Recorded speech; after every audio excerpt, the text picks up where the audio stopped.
provas bíblicas acerca da Trindade. Vamos juntos?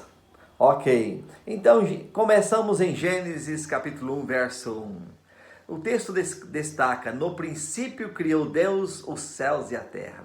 A terra era sem forma e vazia. Havia trevas sobre a face do abismo e o Espírito de Deus pairava sobre a face das águas. Aqui começa Bereshit bara Elohim. A palavra Elohim, aquele que entende do hebraico, sabe que está no plural. Elohim, no plural, significando mais de uma pessoa. Assim já vemos Deus aqui no plural, mais de um ser. Já é a primeira prova de que existe mais de um ser. E Jesus confirmou em São Mateus capítulo 18, capítulo 28, verso 19 e 20, batizando-os em nome de quem? Do Pai, do Filho e do Espírito Santo. Nós veremos isso melhor mais à frente, tá bom? Mas aqui queremos destacar a própria palavra hebraica, o Elohim. Elohim querendo dizer, um termo composto, uma palavra no plural, mais de um ser. Está bem? Então, já tem um ponto de partida acerca da Trindade. Segundo ponto, destacamos Gênesis capítulo 1, 26 e 27. E disse Deus: façamos o homem à nossa imagem, conforme a nossa semelhança. Aqui está novamente uma prova, um sinal aqui da Trindade. Note que foi usado o verbo na primeira pessoa do plural. Façamos, deixando claro que mais de uma pessoa estava presente na criação. Tá certo? E então é usado o pronome possessivo, nossa, indicando pluralidade. Alguns poderiam alegar que Deus estivesse falando com os anjos. Mas eu pergunto, por um acaso, anjo estaria participando da criação de vida? A Bíblia diz que é o Criador que participou. E ali está então a Trindade em cena. Façamos a nossa, mais de um. Você está vendo isto? Lá no livro de Gênesis ainda, no capítulo 3, verso 22. Então disse o Senhor: eis que o homem se tem tornado como um de nós, conhecendo o bem e o mal. Ora, não suceda que estenda a sua mão e tome também da árvore da vida e coma dele eternamente. Novamente foi empregado o pronome na primeira pessoa do plural. Façamos. Você está compreendendo? Gênesis 9, verso 6. Quem derramar sangue de homem, pelo homem terá o seu sangue derramado, porque Deus fez o homem à sua imagem, né? Então, Deus fez o homem à sua imagem. Mas vamos para Gênesis capítulo 11, verso 7, diz: eia, desçamos e confundamos ali a sua língua, para que não entenda a língua do outro. Novamente é destacado o verbo aqui na primeira pessoa do plural, mais de um ser presente, certo? Ok? Vamos para Isaías capítulo 6, verso 8. Depois disto ouvi a voz do Senhor que dizia: a quem enviarei e a quem há de ir por nós? Né? Novamente usa aqui a primeira pessoa do plural, nós.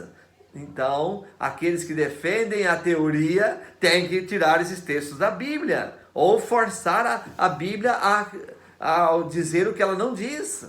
Você está entendendo? Apocalipse capítulo 6, verso 17.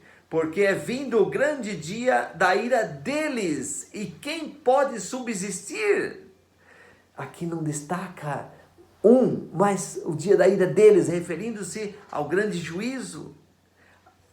Deles, a ira deles. Então ali se refere a mais de um ser presente.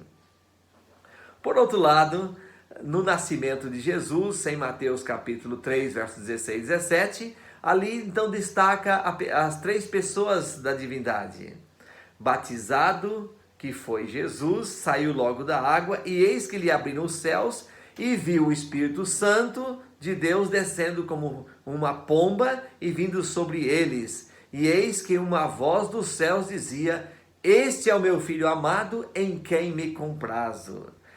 Sendo assim, no batismo de Jesus, vemos perfeitamente a Trindade com os três individualizados distintamente: Pai, Filho e Espírito Santo. E aí, então, Mateus 28, 19 conclui o livro dizendo, né, batizando-os em nome do Pai, do Filho e do Espírito Santo. Os críticos não vão aceitar isso nunca, vão dizer que foram os copistas que erraram, etc, etc. Mas não tem fundamentação para afirmar tal heresia.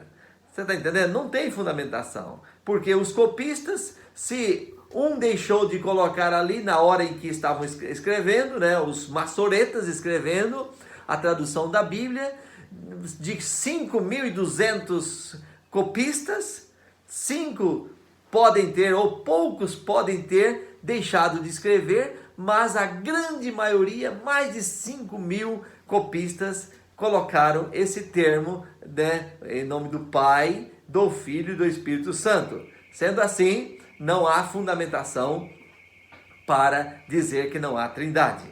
Tá bem? E São João capítulo 14, verso 16 e o 23, Jesus diz: Eu rogarei ao Pai, o Pai, e ele vos dará outro ajudador, segundo, e esse outro aqui no grego, você pode ver que é outro referindo-se a alguém igual a mim, tá certo?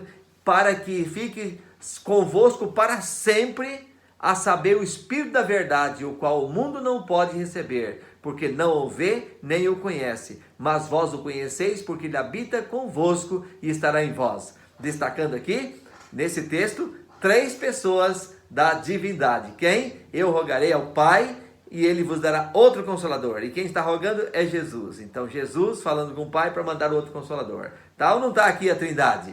Perfeitamente. Tá certo? Aqui não tem como também forçar outro texto a dizer, ou o texto dizer a não ser o que está dizendo, tá? São João 15, 26 fala: E quando vier o ajudador, que eu vos enviarei da parte do Pai, o Espírito da verdade, que do Pai procede, ele dará testemunho de mim.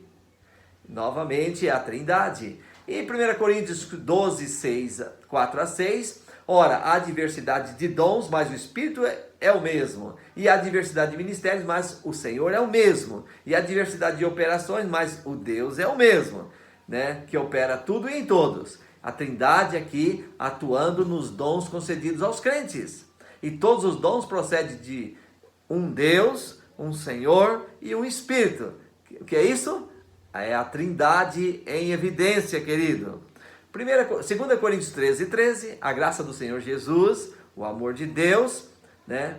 E o amor de Deus e a comunhão do Espírito Santo seja com todos vós. A bênção apostólica também mostrando a Trindade aqui, né? Em evidência. Tá bem assim? Você pode conferir também com Efésios 4, 3 a 7, né? 1 Pedro 1, verso 2, eleito segundo a presciência de Deus Pai na santificação do Espírito, para a obediência e aspersão do sangue de Jesus, graça e paz vos sejam multiplicadas. Está aqui o que? A Trindade, referindo-se a Deus Pai, né, ao Espírito Santo e a Jesus Cristo. Pedro fez isso também. 1 João 5, verso 7, da mesma forma, destaca esse tema. E aí vem então a grande controvérsia para alguns, quando leem Deuteronômio capítulo 6, verso 4. Ouve, ó Israel, o Senhor vosso Deus é o único Senhor. Aqui tem 2 pontos que os críticos não têm fundamentação para desmoronar, para desestruturar o texto. Aqui está falando Senhor nosso Deus. Você já viu que palavra que está se destacando ali? Por acaso não é o Elohim? E aqui, quando se fala único, não é o Ehad? É uma palavra composta, não é isto? Uma palavra composta que é empregada aqui nesse versículo, significando único em propósito, com pluralidade de pessoas, né? E não a palavra Yahid, é a mesma palavra que é usada lá em Gênesis 2, 24. deixa o homem e a sua mulher, formando ambos uma só carne. A palavra errad entra lá também. E nesta palavra errad quer dizer um entre outros. Eu estou aqui falando com você agora, minha esposa está em outra atividade, mas nós somos um. Um em propósito, em objetivo, mas não em pessoa. Assim também se destaca Deus. E eu termino então essa parte aqui fazendo uma pergunta. Como pode Deus ser um Deus de amor se ele não fosse um Deus trino? Como pode ele estar olhando para si dizendo eu amo por toda a eternidade? Ele, amor, passa o amor e ele, o Pai ama o Filho ama o Espírito Santo e há uma interação entre os três ao longo de toda a eternidade. Foi assim. Deus não é um Deus solitário, tá certo? Deus não é um Deus solitário. Poderia alguém que existiu durante toda a eternidade passada e que nos criou a sua imagem amorável, poderia esse Deus verdadeiro ser chamado de amor se existisse apenas um ser solitário, como eu disse? Para quem ama, ama alguém. Esse ser divino que criou o universo só pode exercer o amor dentro de sua divindade na pluralidade ao longo de toda a eternidade. E se o amor de Deus é eterno, pois é a própria essência do seu ser, temos que afirmar que somente a unidade plural da Trindade, Pai, Filho e Espírito Santo, explica isso. Tá bem? Que Deus te abençoe, né? Que essa interação do amor mútuo de Deus alcance o seu coração, tendo Deus o Pai, Deus o Filho e Deus o Espírito Santo trabalhando em sua vida, em nossa vida, para o bem de toda a humanidade, para a salvação de todos os sinceros. Que Deus, então, dê esta graça a você. Amém.